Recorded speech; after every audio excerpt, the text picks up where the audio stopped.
बिस्मिल्लाहिर्रहमानिर्रहीम। अस्सलाम वालेकुम नाज़रीन, आप देख रहे हैं प्रोग्राम हक़ाइक़। मैं हूं आपके साथ फ़ाइज़ा शराज़ी। नाज़रीन, वेनेज़ुएलियन सदर अमरीकी तहवील में है, लेकिन क्या इसके बाद नया वर्ल्ड ऑर्डर जिसकी बात की जा रही है, जिसकी बाज़गश्त सुनाई दे रही है, जिसके अभी सूरत हाल भी नज़र आ रही है, वह बहुत तेज़ी से शेप अप होगा? क्या इस बारे में मामलात मज़ीद बदलते आपको दिखाई दे रहे हैं, जहाँ पे कानून, इंटरनेशनल लॉ की कोई कदर हमें नज़र नहीं आ रही है जब से ये पिछले 2 दिन से ये वाक़या चलते आ रहे हैं? ये अभी तक की सबसे बड़ी खबर ग्लोबली अगर हम देखें तो एक बड़ी तब्दीली आई है। वैसे यूनाइटेड नेशन का वजूद बहुत कमज़ोर सा है, उसके अगर इंटरनेशनल लॉ की वैल्यू को देखें तो कम ही रही है, लेकिन अमेरिकन सदर की नज़र में तो यूएन की वैसे ही कोई ख़ास वैल्यू नहीं है। वो हालिया बयानात में भी और पहले के बयानात में भी इस चीज़ को वाज़े कर चुके हैं। लेकिन नाज़रीन, जैसे वेनेज़ुएला के सदर को उनके मुल्क में जाके अगवा करके दुनिया के सामने उनकी तस्वीर पेश की गई हैं, जिस तरह से उन पर मुकदमात किए गए हैं, ये इस दौर का एक बहुत ही जिसे कहें कि डार्क चैप्टर है जो हमारे सामने आया है। इस वक्त जिस दौर से हम गुजर रहे हैं उस दौर की मैं बात कर रही हूँ। और डोनाल्ड जे ट्रंप अमेरिकी जो प्रेसिडेंट हैं, उन्होंने अपने ट्विटर अकाउंट से उनकी तस्वीर को भी ट्वीट किया। अगर ओवरऑल हम देखें जिस तरह का कंटेंट इस वक्त डोनाल्ड ट्रंप के ट्विटर अकाउंट से सामने आ रहा है, या वाइट हाउस के सामने जिस तरह का इस वक्त कंटेंट सोशल मीडिया अकाउंट से उनके सामने आ रहा है, वो देखने से इस वक्त ताल्लुक़ रखता है। लगता ही नहीं कि किसी ज़िम्मेदार मुल्क या किसी ज़िम्मेदार रियासत के वहाँ के लोगों का इस तरह के ये एडमिनिस्ट्रेशन है जो ये कंटेंट सामने रख रही है। फिर नाज़रीन, परसों जब बाकायदा डोनाल्ड ट्रंप ने मीडिया से टॉक की तो उनको बाकायदा एक क्वेश्चन किया गया, तो उस क्वेश्चन के जवाब में भी उन्होंने इस तरह की बातें की। बाकायदा उन्होंने इस गिरफ्तारी को सेलिब्रेट किया, सेलिब्रेशन इसको कंसीडर किया, उसका क्रेडिट भी, ना सिर्फ सेलिब्रेट किया बल्कि इसका क्रेडिट भी लिया। वो तो खैर वो जंगें रुकवाने का क्रेडिट भी लेते हैं, वो हर उस मामले का और हर मुल्क में वो ऑलमोस्ट इंटरफेरेंस करते हुए देखे भी गए हैं जब से वो आए हैं, स्पेशली 2025 में, और उसका क्रेडिट भी वो लेते नज़र आए हैं। ये भी कहा कि हम मुकदमात भी चलाएंगे और अब हम खुद वेनेज़ुएला की जो है वो उसको भी चलाएंगे।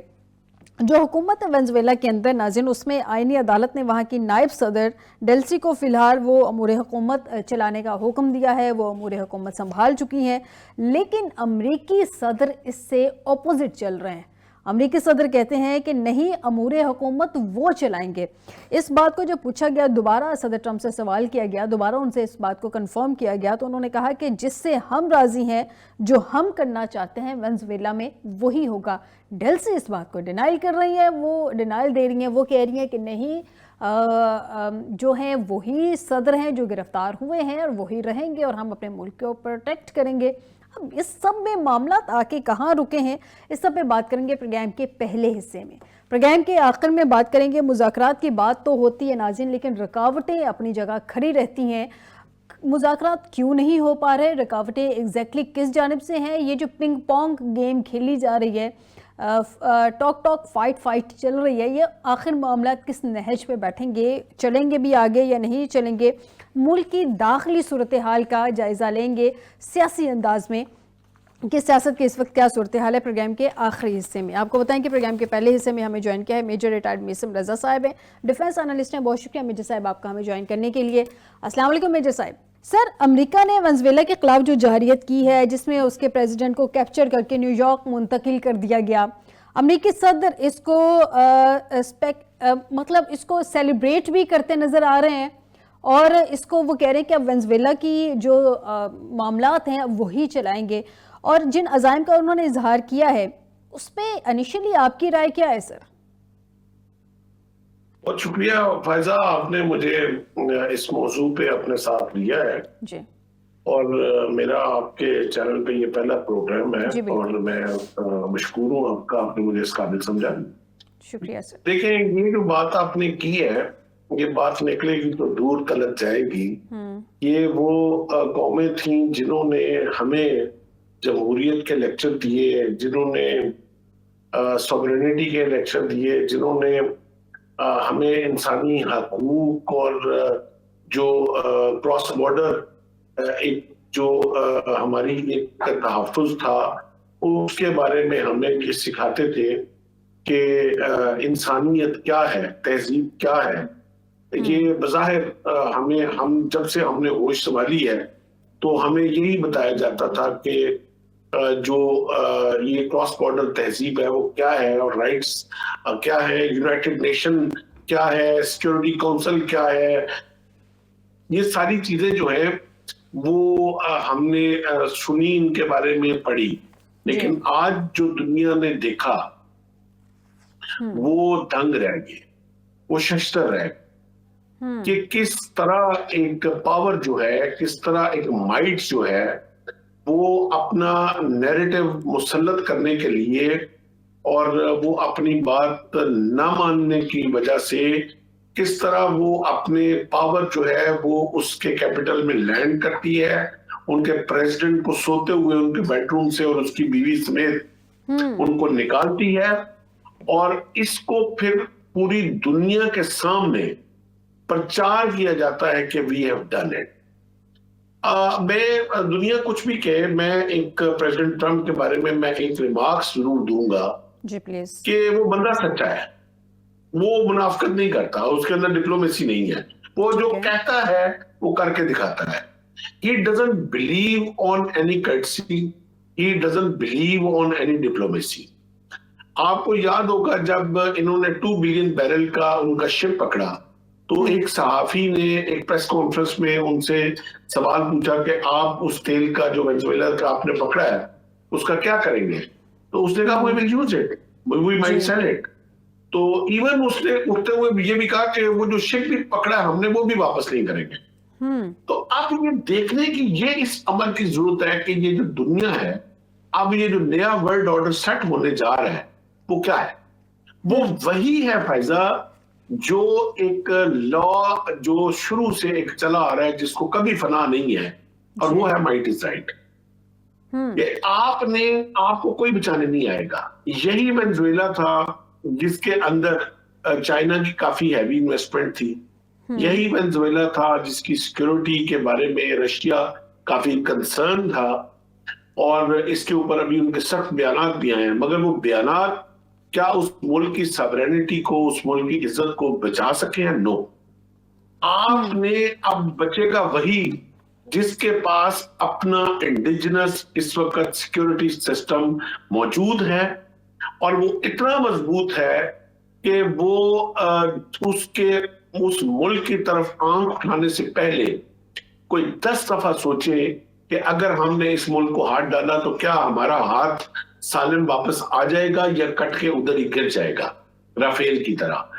तो ये वो मैसेज है जो इस सारी स्टोरी में से दुनिया को मिला। जी मेजर साहब, आप बिल्कुल दुरुस्त कह रहे हैं कि एक मैसेज दुनिया को कन्वे तो हुआ है, इसमें कोई दो राय नहीं है, लेकिन ये जो जाहिर हो चुका है कि जो कार्रवाई हुई है वो ना सिर्फ अमेरिकी फ़ौजी बूट्स ऑन द ग्राउंड थे, बल्कि वेनेजुएला की जो अपनी फ़ौज थी उसमें भी कम अज़ कम कुछ ऐसे एलिमेंट्स थे जिन्होंने शायद उनकी कुछ मदद की है।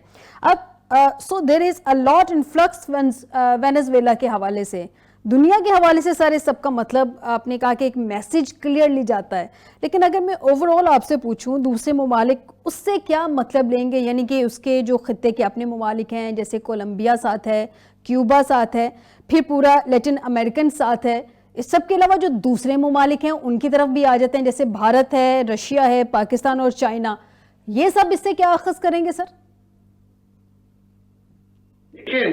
इससे फायदा मैं समझता हूं कि 2 लेसन ड्राइव होते हैं इस सारी स्टोरी में से। जी वो 2 लेसन ये है कि अभी अगर आपने सरवाइव करना है अपने प्रिंसिपल्स के साथ, अपनी सॉवरेनिटी के साथ, तो एक तो आपको खुद से बहुत मजबूत होना पड़ेगा, ठीक है, और दूसरा आप इस वक्त जितना मर्जी मजबूत भी हो जाए तो आपको किसी एक जेन्युइन अलायंस आपस अपनी सफों में यूनिटी पैदा करने की जरूरत है। और वो यूनिटी इस तरह है कि जिस तरह आपके सामने जो non aligned treaty second world war के बाद नेटो की सूरत में हुई, आपने देखा कि उस तरह गो के वो एक आध कंट्री का ही मेजर जो नैरेटिव था उसी को मुसल्लत किया जाता रहा नेटो के प्लेटफॉर्म से, लेकिन नेटो को उन्होंने यूज किया। जी। आज जो क्यूबन है या जो आप जिन कंट्रीज का आपने जिक्र किया सबको, आज उनको जरूरत है कि अगर वो आगे फ्यूचर में को अपना लाएअमल सरवाइव करना चाहते हैं, वो अपनी सॉवरेनिटी को एंजॉय करना चाहते हैं, तो then they have also to form a unity in अपनी सफों के बीच में।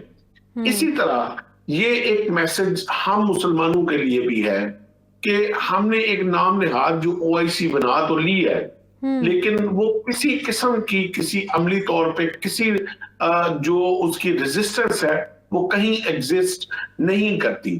तो अपना हमने अगर एक रेजिलियंट जेन्युइन अगर हम अपनी पावर की माइट जो है उसको शो करना चाहते हैं, तो नंबर 1 हमें खुद सबसे पहले जो है मजबूत होना पड़ेगा, और नंबर 2 हमें ऐसी जेन्युइन अलाइनमेंट की जरूरत है कि जिनका आपस में जो है वो खुशी गमी साझी हो जाए। तो ये 2 लेसन मेरे नजदीक ड्रॉ होते हैं इस सारी सिचुएशन में से। बिल्कुल आप सही कह रहे हैं सर। इन लेसन्स के अलावा क्या आपके ख्याल में मज़ीद अभी कुछ ऐसी चीज़ें हैं जो खुल के हमारे सामने नहीं आई हैं जिसको अभी हमें समझने की ज़रूरत है, या आने वाले टाइम में मज़ीद चीज़ें सामने आएगी? फॉर एग्जांपल इस वक्त वेनेजुएला में एक अबूरी हुकूमत है, जो वहाँ की वाइस प्रेसिडेंट है उसने कंट्रोल संभाल लिया एज प्रेसिडेंट। अब वो उनकी जो स्टेटमेंट है वो कहती हैं कि जनाब मोडोरो जो ही वही हमारे असल प्रेसिडेंट हैं, वो खुद को एक अबूरी सेटअप है, जाहिर सी बात है, तो वो उन्हीं के बारे में बात कर रही हैं और अमेरिका के अगेंस्ट स्टेटमेंट्स दे रही हैं। अब दूसरी जानब जो ट्रम्प साहब हैं वो ये कहते हैं कि जनाब उन्हें हमने इंस्टॉल किया है, यानी कि ट्रम्प साहब समझ रहे हैं कि उन्होंने उस लेडी को इंस्टॉल किया है। लेडी जो है वो इस वक्त अबूरी हुकूमत में प्रेसिडेंट की जिम्मेदारियां संभाल रही हैं। आपके ख्याल में ये क्या सिचुएशन है? क्या ये उम्मीद रखी जा रही है ट्रम्प साहब की तरफ से कि वो उनको भी कंट्रोल कर लेंगे, जैसे आज भी एक मैसेज कन्वे किया गया है, थ्रेटनिंग एक स्टेटमेंट सामने आई है, या ओवरऑल आप देख रहे हैं कि कुछ और है इस सब के पीछे? देखिए भाई साहब, ये जो इस वक्त अबूरी हुकूमत की जो इंचार्ज है, जो वाइस प्रेसिडेंट थी, उनका नाम डेल्सी रोड्रिगेज है जी, और बड़ी प्रोफेशनल खातून है, by profession she is a lawyer, और उसके बाद उनको फॉरेन मिनिस्टर भी थी वो, और वो एक पार्टी को भी हेड कर रही हैं। उसके अलावा उनका काफी सारा पॉलिटिकल एक्सपीरियंस है, एक बैकग्राउंड है। अब यहाँ एक काफी बड़ी डाइकोटमी है। हम अगर अमेरिकन जो पेनिनसुला है पूरा, और उनके जो इस तरह के जितने भी आज तक ऑपरेशन हमने देखे हैं, उसमें जनरली हमने ये ट्रेंड देखा है कि वो रजीम चेंज में, हमने अभी सीरिया में रजीम चेंज देखा, हमने यमन में रजीम चेंज देखा, हमने इजिप्ट में रजीम चेंज देखा, हमने इराक में रजीम चेंज देखा, हमने अफगानिस्तान में रजीम चेंज देखा, हमने लीबिया में रजीम चेंज देखा। यानी कि I can count hundreds of countries जहां हमने इस तरह के ऑपरेशंस इनके 1945 के बाद, स्पेशली सेकंड वर्ल्ड के बाद, इन 80 सालों 8 दहाइयों में जो हम देख चुके हैं। तो जनरली वो ये होता है कि जब रजीम चेंज होता है तो अगर नेक्स्ट जो इन रेडी होता है वो जनरली अलाइंड होता है उस पावर के साथ जिसने वो रजीम चेंज किया होता है। ठीक है, बज़ाहिर वो कुछ भी कहता रहे, बट मैं अपनी असेसमेंट दे रहा हूँ। आई डोंट बिलीव दिस कि अमेरिका इतना बड़ा ऑपरेशन और इतना बड़ा वो सारा सेंटेंसेस जो है वो उसके बाद एक विंडो खोल के तो एक ऐसे बंदे को एक एक्टिंग चार्ज दे दे जो उसको असल हदफ यहाँ देखने की जरूरत है कि अमेरिका का क्या असल हदफ जो था, क्या निकोलस मदुरो था या उसकी वाइफ थी उनको अरेस्ट करना? नहीं, असल हदफ उनका उस ऑयल की जो सेल हो रही थी जो बगैर डॉलर के, उसको रोकना था, प्लस जो ऑयल रिजर्व उनके हैं उनके ऊपर कब्जा करना था, और वो तेल सारा अमेरिका ने खुद रखना था या अमेरिका के थ्रू बिकना था। तो जब अगर ये सारा रजीम चेंज करके तो अगर असल हदफ वो अचीव नहीं करते तो मेरा नहीं ख्याल कि अमेरिका ऐसी हमाकत करेगा कि it's not the first time कि जो ऐसी वो इस तरह की जो उन्होंने मुहिमजोई की है, ये माजी में इसकी बहुत सारी मिसालें मिलती हैं, and they will conclude it to the end. और वो वहां ऐसा रजीम सेटअप लाएंगे कि जो उनकी रसाई जो है वो ऑयल फील्ड्स तक देगा पूरा। मिर्जा साहब आप बिल्कुल ठीक कह रहे हैं, लेकिन एक जानिब हम ये सारी सूरत हाल देख रहे हैं, दूसरी जानिब अमेरिका सिर्फ यहीं पे नहीं रुका। डोनाल्ड ट्रंप साहब ने, हमने देखा है कि कोलंबिया को उन्होंने धमकी दी है, क्यूबा को दी है, मैक्सिको को भी उन्होंने वार्न किया है। लेकिन ये वार्निंग्स क्या सिर्फ इन्हीं ममालिक के लिए है या यूरोपियन कंट्रीज़ की जो एक बड़ी अजीब किस्म की खामोशी सामने आई है? मतलब जिस तरह से उनको स्टेटमेंट्स देनी चाहिए थी उस तरह की उनकी स्टेटमेंट सामने नहीं आई है। उधर भी आप देख रहे हैं कोई खौफ की फिजा है, खौफ की अलामत समझा जा रहा है इस सबको कि जो किया ये किसी के साथ भी हो सकता है, चाहे छोटा मुल्क हो, चाहे बड़ा मुल्क हो, चाहे नेटो हो, चाहे नॉन नेटो हो, डजंट मैटर। देखिए इस वक्त यूरोप जो है वो पहले ही प्रेसिडेंट जो ट्रंप है उनके ऊपर कोई इस वक्त खुश नजर नहीं आता। एग्जैक्टली यूरोप में काफी सारी रिजर्वेशंस ऑलरेडी ट्रंप साहब के ऊपर है, जो उन्होंने रशिया वॉर में देखा यूक्रेन के ऊपर, और जो प्रेसिडेंट यूक्रेन के साथ ट्रंप साहब ने उधर प्रेसिडेंट हाउस में बुला के जो कुछ किया वो सारे यूरोप ने देखा, पूरी दुनिया ने देखा। और उसके बाद इस वक्त नेटो में भी इवन उन्होंने सारे मुल्कों को एक बड़ा क्लियर इंतबा दे दिया कि they are just using American shelter और फॉर देयर प्रोटेक्शन, और ये सारा पैसा अपनी डेवलपमेंट में लगा रहे हैं और नेटो में कंट्रीब्यूशन इनकी ना होने के बराबर है। और आपको वो बयान भी याद होगा, यहां तक उन्होंने कह दिया था कि मैं क्यों ना प्यूटन को बोलूं कि वो यूरोप के ऊपर हमला करते हैं। तो यूरोप तो पहले ही काफी जो है वो इस तरह की सिचुएशन में ऑलरेडी है कि उन्होंने अमेरिका के साथ अब आगे कैसे चलना है, ठीक है, और जाहिर है वो उसके अगेंस्ट भी नहीं चल सकते। एक इतनी बड़ी 80 साल की एक अलाइनमेंट है उनके साथ। मेजर साहब यहाँ पे एक और पॉइंट भी तो है ना, मेजर साहब यहाँ पे एक और पॉइंट भी है। एक खौफ मेरे ख्याल में ये भी हो सकता है, आपके ओपिनियन से डिफरेंट भी हो सकती है, कि हर यूरोपियन मुल्क में अमेरिकन अड्डे भी मौजूद हैं और वो जो अड्डे हैं वो टेक्निकली तो अमेरिकन सॉइल भी हैं। हमने ग्रीन लाइन में भी यही देखा है, तो ये भी एक खौफ हो सकता है।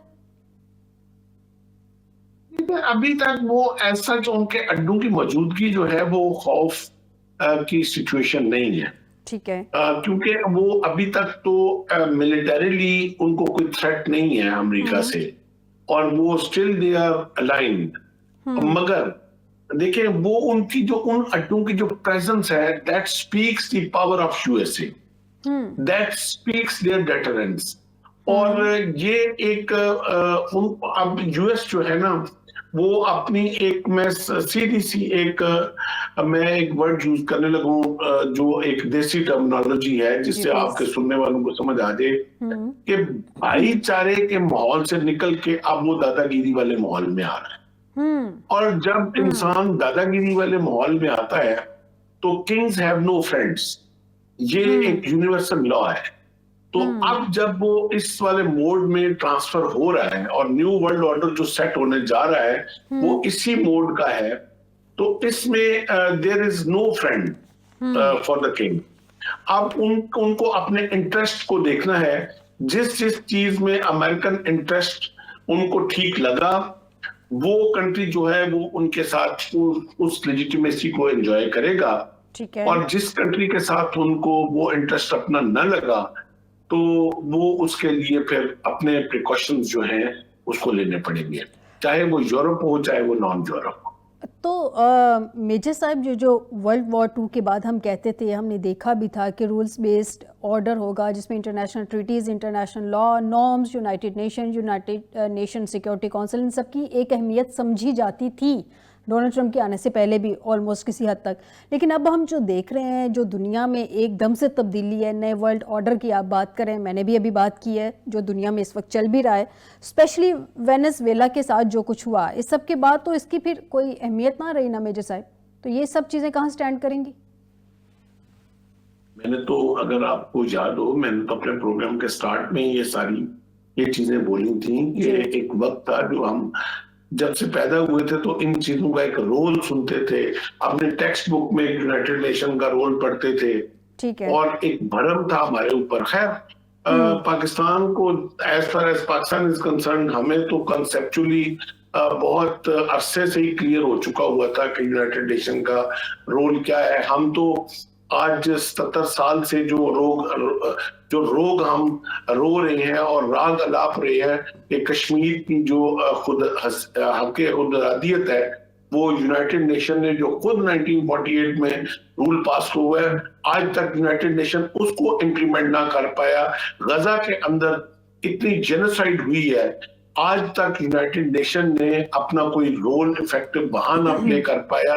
आज तक हमने सिक्योरिटी काउंसिल को किसी गजा के बच्चे को एक गिलास पानी का पहुंचाते हुए नहीं देखा, और इतना बड़ा वर्ल्ड फूड प्रोग्राम जो है चला रहा है, और वो फूड गजा के लिए नहीं रही, वो फूड किसी यमनी मुसलमान बच्चे के लिए नहीं रही, वो फूड किसी लीबियन मुसलमान मरते हुए बच्चे के लिए नहीं रही, और आज आके आप दुनिया जो है वो सोमालीलैंड की तरफ फोकस करा रही है, और वो यूनाइटेड नेशन सोमालीलैंड को एक्सेप्ट करने के ऊपर अपनी पूरी तैयारी कर रहा है, जो जस्ट बिकॉज का इसराइल ने उसको एक्सेप्ट कर लिया। तो हमें तो बहुत अरसे से इनकी रोल की क्लैरिटी मौजूद थी। अब असल जो बात फायजा देखने वाली है, क्या यूनाइटेड नेशन, क्या सिक्योरिटी काउंसिल, क्या अमेरिका, क्या देयर इज नो फ्रेंड। ठीक है, कोई दुनिया की ताकत जब आपके मुल्क के ऊपर बात आती है तो बचाने कोई नहीं आता। आपने अपनी हिफाजत खुद उसकी तैयारी करनी है। दुरुस्त। आज जो बिलियन एंड ट्रिलियन डॉलर का जो ऑयल वेनेजुएला की जमीन के नीचे पड़ा हुआ है, जस्ट बिकॉज वो उन लोगों ने अपना राइटली डिफेंस के ऊपर इन्वेस्ट नहीं किया, अपनी फौज तैयार नहीं की, नजरिया नहीं बनाया अपनी कौम का, तो आज वही तेल उन्हीं की कौम के खिलाफ इस्तेमाल होगा जब अमेरिका उसको इस्तेमाल करेगा।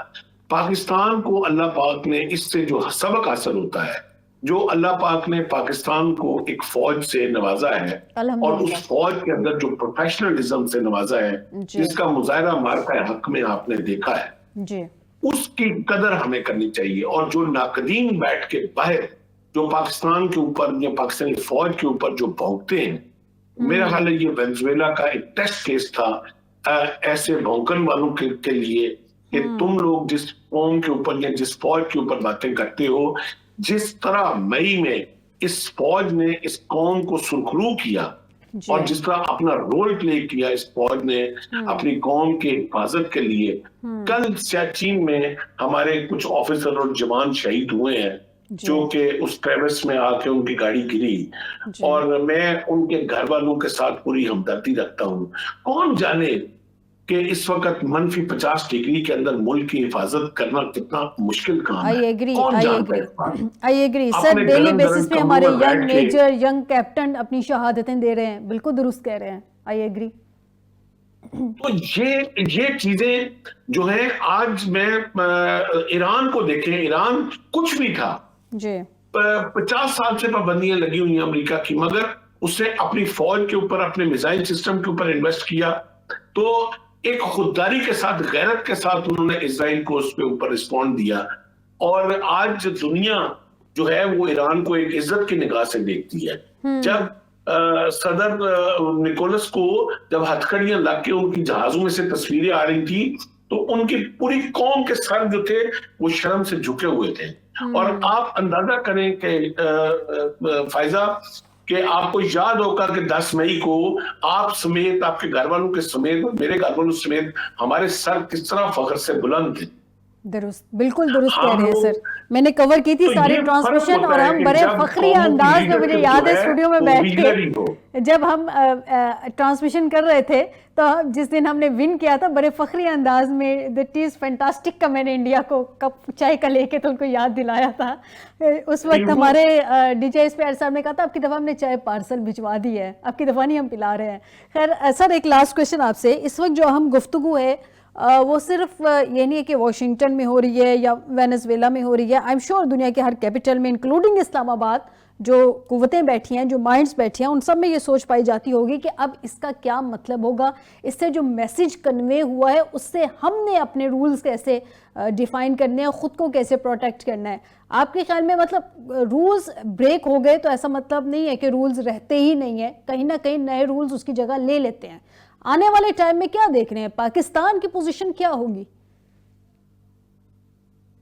एक बड़ा मशहूर कहावत है कि there are no rules in love and war, और मोहब्बत और जंग में कोई कानून नहीं होता। जब बात अपने घर की हिफाजत के लिए आ जाती है, जब बात अपने घर वालों की इज्जत की आ जाती है, जब बात अपने नफ्स की इज्जत के लिए आ जाती है, तो फिर ये नहीं देखा जाता कि जिंदगी और मौत के बीच में क्या फर्क है, फिर ये नहीं देखा जाता कि आपके पास हथियार कौन सा है, फिर ये देखा जाता है कि किस तरह से वो मक्तल में गया, वो शान सलामत रहती है। और फिर ये नहीं काउंट होता कि नतीजा क्या निकला। फिर हमने जब बात अपने मुल्क पे आती है तो फिर नतीजा एक ही होता है कि या इज्जत है या मौत है। क्योंकि हम फायदा जिस नजरिए पे हमारा मुल्क बना है, हम ला इलाहा इल्लल्लाह मोहम्मद रसूलुल्लाह की बुनियाद पे ये मुल्क माज़रे वजूद में आया 27 रमजान को, और ये रियासत मदीना सानी है।